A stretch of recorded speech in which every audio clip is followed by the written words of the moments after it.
خاوتي ماذا بكم ديروا نجام واشتراك بالقناة هكا باش يوصلكم كامل جديد.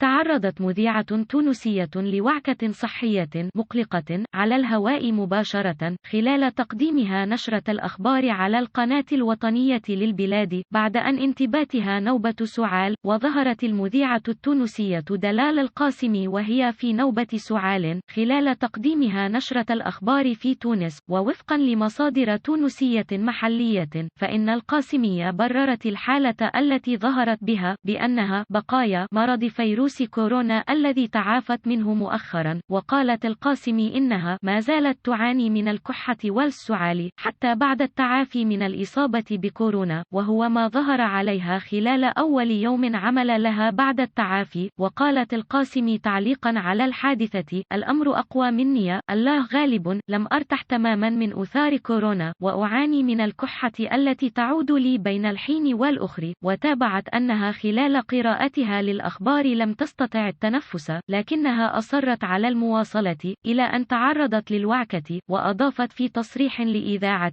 موزايك أنها تذكرت أطفالها وعائلتها قائلة: لم أرد أن تخاف عائلتي علي خلال مشاهدتهم النشرة، الحمد لله على كل حال.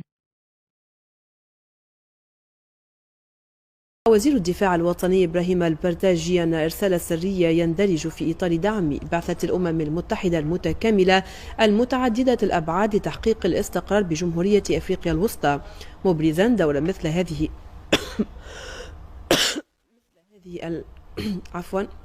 مثل هذه المهام في الرفع من جاهزية العناصر المشاركة فيها وتطوير قدراتها وخبراتها عبر التعامل مع تشكيلات أجنبية من عديد الجنسيات. مشاهدينا، دوليا قال مسؤولون في قطاع الصحة اليوم إن عدد قتلى الحريق الذي اندلع في مستشفى لعلاج المصابين بفيروس كورونا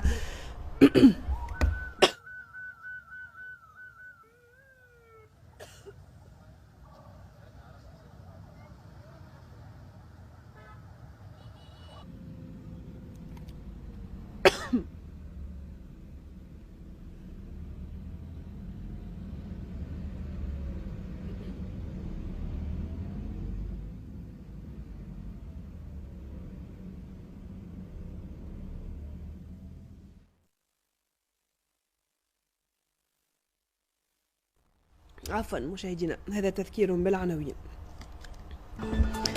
مساعٍ مكثفة للحد من خطورة الوضع الوبائي من خلال توسيع عمليات التلقيح وتركيز المستشفيات الميدانية ووصول شحنات من المعدات الطبية والتلقيح.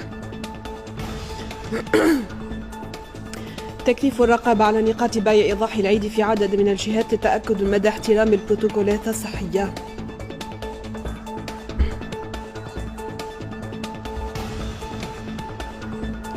حصيلة ضحايا حريق مستشفى النصيرية لمرضى الكوفيد بالعراق تفوق 90 وتسبب عددا من الإقالات في صفوف المسؤولين.